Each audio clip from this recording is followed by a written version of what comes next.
Hey guys, welcome back. Today we're giving you our top fantasy football running back rankings for 2020. Specifically, we're talking about our top running back twos. These are the running backs you should be targeting and start looking for in rounds 3 and 4 of your fantasy football draft. And you should target them if you want to win your draft, to win your league. Let's start this fantasy football podcast right now. Hit that drop.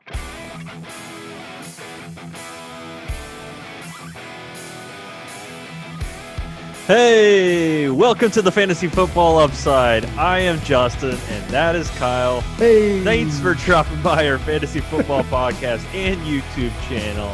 And today we will give you an update on our running back rankings for the 2020 Fantasy Football season. That is what is up. I need to take a breath.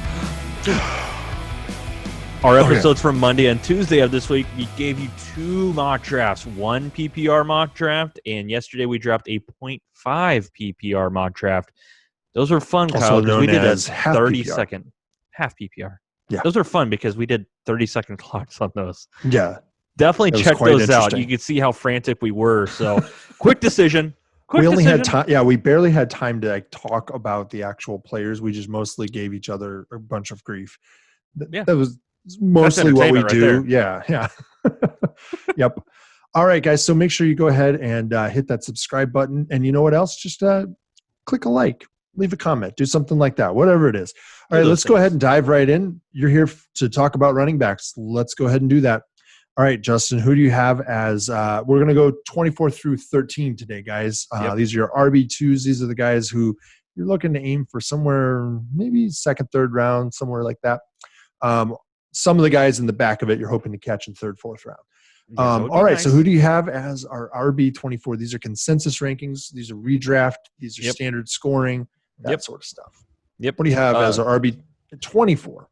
Homer pick, Indianapolis Colts. Jonathan Taylor is our 24th overall running back. And, everything this season's going to be kind of odd when it comes to the COVID era and not having preseason games or anything like that. That's what's been kind of a pain because I would really love to see him in pads before the season starts. But everything out of camp just says, does he fit in? Does he fit in pads? I don't know, man. They make them that big?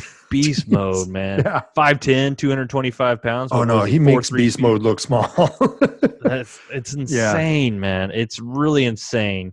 And I like Marlon Mack as well. I mean, everything out of camp as well is saying he's just a great professional, bringing him in and everything like that. And he wants the team to win. And I think that's what's going to happen is at the beginning of the season, I think it's going to be a lot of both of them playing. Yeah. I mean, Jonathan Taylor could hit that rookie wall at some point, even he is that big. And you want to keep him fresh as well. But I think after a while, he's going to get the lion's share of the work. That is Jonathan Taylor. Yeah. You know what? Number 1 strength of schedule for running back. Yes. And number one offensive line. So that screams opportunity for any of those guys. I would probably fade Nyheim Hines, but I like both Mack and Taylor, but I just like Taylor better this year. You just follow behind that number 56 guy. Yeah, just go right behind him. Quentin something Nelson, something Ruther. Big SOB. Yeah. All right, what do you got next? So, running back 23 for us, we have James Conner of the Pittsburgh Steelers, not the other Steelers, whatever, right? Of the Pittsburgh Steelers. Conner is one of those guys that if he could just stay healthy, it would be friggin' awesome, right? Yeah. Because he's got, just like Jonathan Taylor. Hashtag analysis right there, man. There you go, right? He's got a great offensive line that's built to do delays and draws and all that sort of stuff. And he can't stay healthy. And it's not really like it's his fault by any means. The guy, he survived cancer. Yeah. He just keeps getting knocked. He just keeps getting nicked up every single year. And I want to say, he's averaged around somewhere between 10 and 13 games a season. That's not great because you're walking right into the playoffs then missing a guy who's probably your RB2, I'm guessing, depending. But you know what? When he's healthy, he's phenomenal. And that offense is phenomenal too, just in general. So it's going to open up more opportunities if he stays on the field. But people are already talking about him like he's going to miss time, even though he's not showing any injury. And if you've seen any of the picks from him this summer, man, Big guy. Yeah. Big guy. Got bigger. Once again, if he's on the field, he's a dual threat running back. I mean, he really doesn't have to come off the field, but there's a lot of depth behind him. Mm-hmm. And that's another one. I think they're just going to kind of keep him fresh. Yeah. So probably. That would make a lot of sense. There's a lot of talent behind there, and might as well keep him fresh to get him right into our fantasy football playoffs and the real playoffs. Yep. So, all right, up next at number 22, we have Raheem Mostert of the 49ers. And I think we're a little higher on him than some analyst pundits, but it's just one of those things where everything points to him being that running back one. He's gained some weight to kind of handle more of that load. There was that threat of a holdout, asking for a trade if he didn't get his contract reworked, and they ended up reworking that contract, which makes a lot of sense. The dude was getting paid as like a special teamer. Yeah. I mean, granted, he did come out of nowhere last year and just beast mode all over, right there towards the end of the season and into the NFL playoffs. So I'm not going to say who he beat up on in the NFL playoffs, but I mean, that's neither here nor there. Yeah, there's a little sign back there. But I mean, when the ball's in his hands, he is shown that he can just score from pretty much anywhere. We just hope he gets the volume that he needs. If he gets even more volume than what he got last year when it comes to carries per game, look out. Yeah, I mean, what I would say is this is the number one running offense in the league.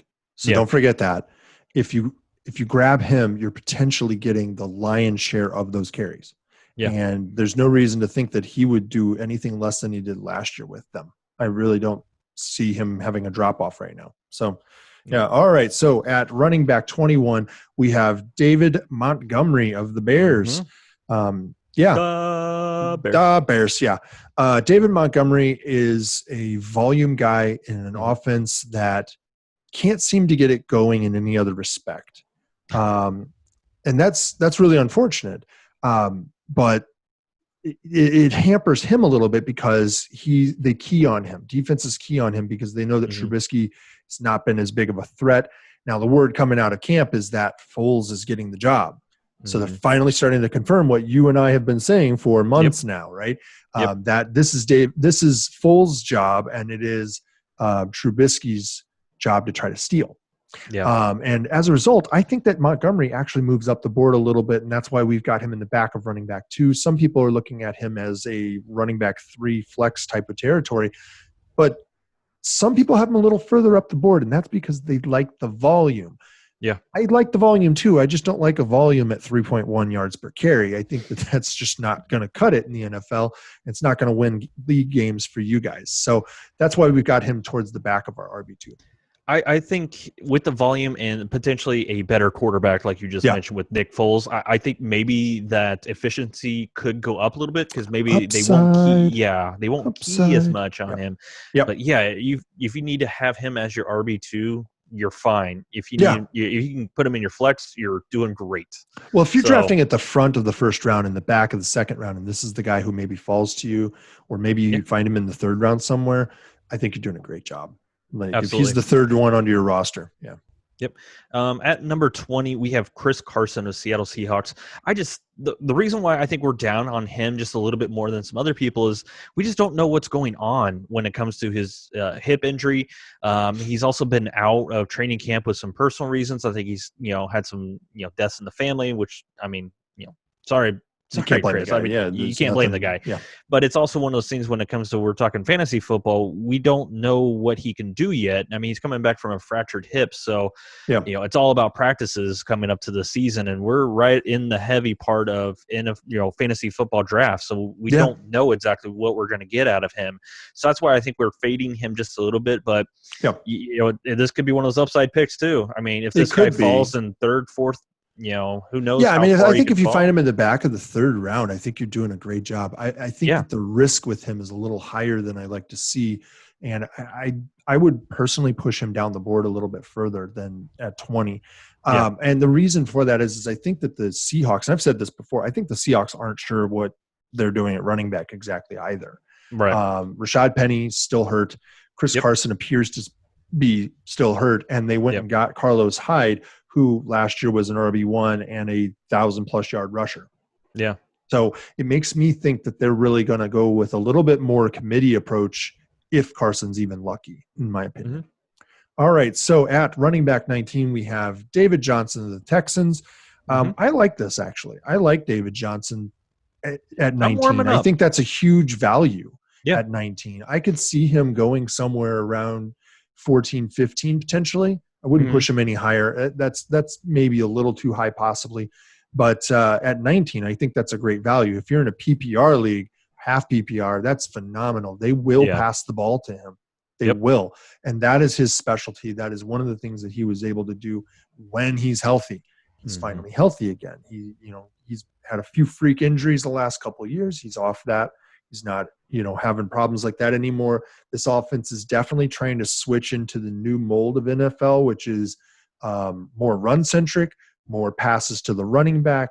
They're shifting away from the deep threats all the time kind of stuff. It appears, trading DeAndre Hopkins away, I'm sorry, I misspoke. Future Hall of Famer DeAndre Hopkins. Yeah, right. Yeah. So, I like David Johnson. And I don't think Duke Johnson's a huge threat for him. He's a 3-down back. He's going to be on the field all the time.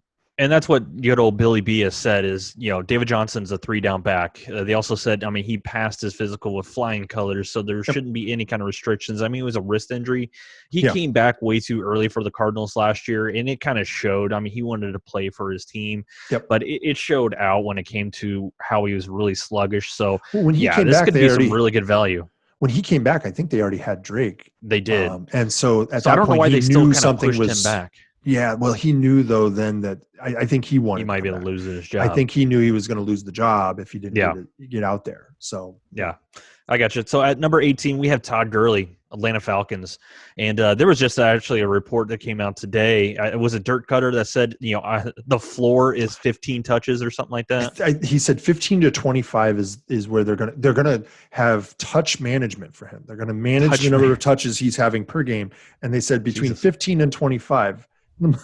We got to be careful how we talk about touch management. Yeah, but how is that managing the workload? That's a nice workload in fantasy football. That's like RB1 territory. When it comes to a guy that's going to be, getting probably a ton of yards. Yeah, but he's been getting like 18 touches per game for the last 3 seasons and still getting hurt, right? And it's been shown that that's probably too much. So how are you going to measure it and go, 25? He might get 25. No, that's probably they just probably gave themselves a nice little buffer, so in case he does hit that number, then he's okay. It's like, we told close. You. Yeah, told you. Yeah, but we've talked about the Atlanta Falcons on this podcast a lot. We love their offense, and they finally have a good running back in there. Sorry, Devontae Freeman. You look like a shell of yourself the last few years. But, he's going to be a 3-down back. They do have a couple guys, but that's about it behind him. Edo Smith, but he's just a guy. Brian Hill. Brian Hill's probably the guy who I think actually he would be the Gurley. If they're going to split any carries, I think it's really Brian Hill. So if you're looking for somebody as like a cuff, that's the guy you're going to go get is Brian Hill. But Todd Gurley, we both like him a whole lot this year, man. I think it's a phenomenal situation. Like it's a perfect situation. This is the offense that the Rams wanted to run, but just don't have the personnel really to truly do. They don't have the offensive line anymore. Nope. All right. So moving on, we have at number 17, your favorite, my favorite, Le'Veon Bell. We love Le'Veon Bell. We do. We hate Adam Gase. That's the problem. That's the issue. Yeah, that's the issue. But we still like Le'Veon Bell's talent. Like, I saw on Twitter somebody saying, don't fade talented guys just because of talent that's on the roster behind them. I'm like, yeah, but fade talented guys who are in bad situations, right? And this is a bad situation. If he were in a better situation, this guy would be top 12 all the time. Like he's a phenomenal talent. Yeah, like the team that he held out from. And then, that guy. Yeah, that team. So he's a great talent, and he's perfect for any type of offense you want to run. Really, I think he could do just about anything. The only problem is that he's in an offense that doesn't want to do anything at all like that. And so instead you're stuck with his 3 touchdowns or something like some crazy, stupid low stat because it's Adam Gase. trying to get doesn't want trying to get too Le'Veon fancy Bell. on the goal line. Let's just throw it. Let's have Sam Darnold throw the ball or the have Mono him King. run it. Yeah, it's just like, why? But yeah, you said it. Adam Gase is going to Adam Gase. That's the only reason why we got him at 17. It's and really we wish tough we could to put be a him up Jets higher. fan. I think it's really tough to be a Jets fan. Yeah. And there was another thing that came out. It's like, be ready for Frank Gore taking a lot of touches. Yeah. I mean, that's what just came out today. It's like we want to keep Le'Veon Bell. We fresh. still have him in the middle of RB2 territory because we trust his talent to overcome the opportunity because we think he can do that. This is like Adrian Peterson for years, right? Right. Even if the opportunity wasn't a great amount, he would still perform for you. So, all right. Speaking of great opportunity and great talent, we have number 16. We have Ronald Jones here, everybody. Yes. Tampa Bay Buccaneers. And yeah, some people are like, wait, what? Running back 16? That's us right now. We are on the Ronald Jones train. Choo. It's one of those things where all signs are pointing to him. This is his job. Okay, they brought in LaShawn McCoy. LaShawn McCoy says, I'm here as a mentor and a backup. Keyshawn Vaughn, all the stuff that's coming out that he's going to be doing kick return and punt return. I'm sorry, if you're a running back who's going to be you're doing RB1 kick return and punt return, you are not the backup running back as of right now. Well, so not only that, you're not getting first down and second down carries. No. If you're kick return, punt return, you're not. You really aren't. I mean, unless Mike McCarthy's your coach, which is not the case. No, because he did that with Ty Montgomery.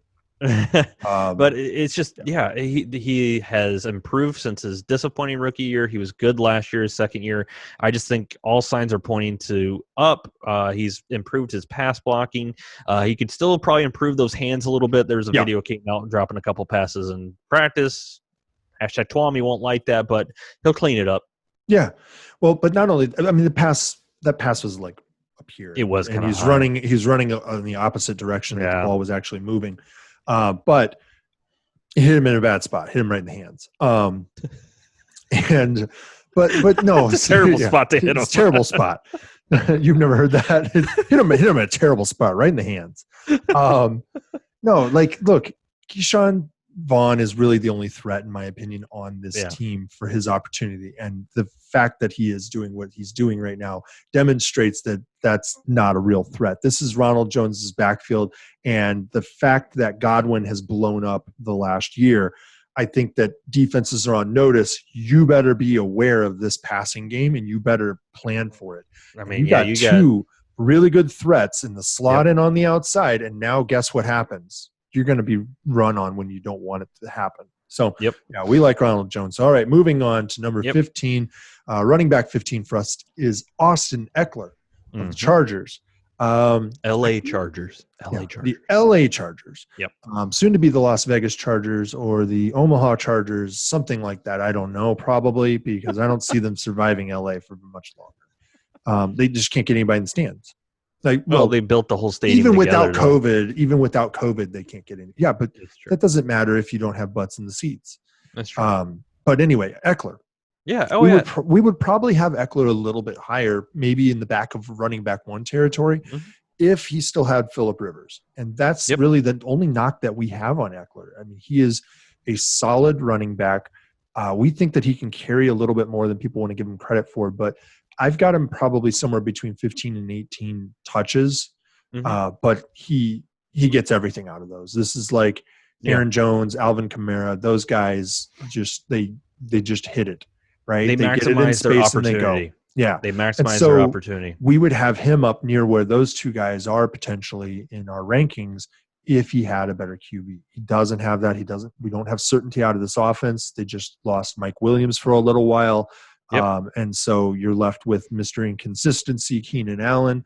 And so then everybody's going to key on the two guys in this offense worth focusing on at this point.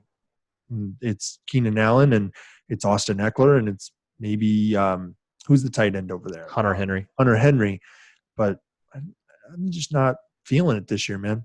Just not. Yeah, it's really tough. Austin Ekeler has all the talent, but like you said, it's going to be kind of tough for him to maybe get out in space a little bit. Yeah. If to be found in space. I think he'll get in space. It's a question of whether or not they'll find him. They'll find him. Yeah, I think Tyrod could potentially do it. I don't see Herbert doing it for a while, though. So Yep. All right. At number 14, we have Kenyan Drake of the Arizona Cardinals. I mean, what isn't there to say about what he did whenever he was traded to Arizona last year? And that's what we're trying to, we're thinking that's going to continue. I mean, 14, high-end running back 2. Some people have him as a low-end running back 1. We still fade just a little bit because, I mean, he didn't really have much competition in Miami, and he never really took the reins. So but that he is didn't one thing. have an offensive line either. No, that's kind of true. I mean, but he didn't do what Kalen Balaj did. He didn't go Balaj everywhere. Yeah, but I mean, he set the Mendoza line for football. He really did. It was did. under a yard a carry or something. I think it was like 1.2 yards per carry over like 200 opportunities or something. High score? Did I break it? He broke something. But I mean, dude, Kenyan just came out when he was traded. Just came out on fire, man. Oh yeah, he was catching the ball, he was running the ball, he was doing all the things that you would look for in a dual threat running back.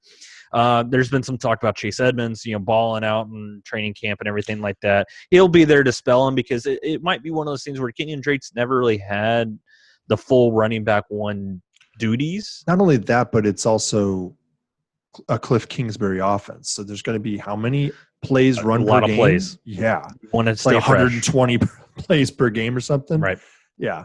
It's going to be crazy. So he's going to get a lot of opportunity. There's going to be opportunity for both of them, I think.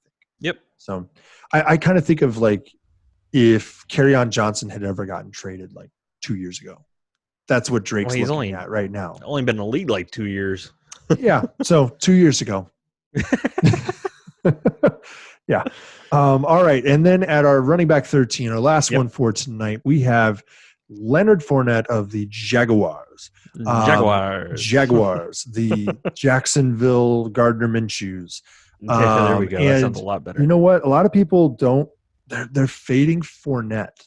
They're just fading him for some reason. Like even last year, he was still solid. Like this is a guy who perennially gets 300 plus carries.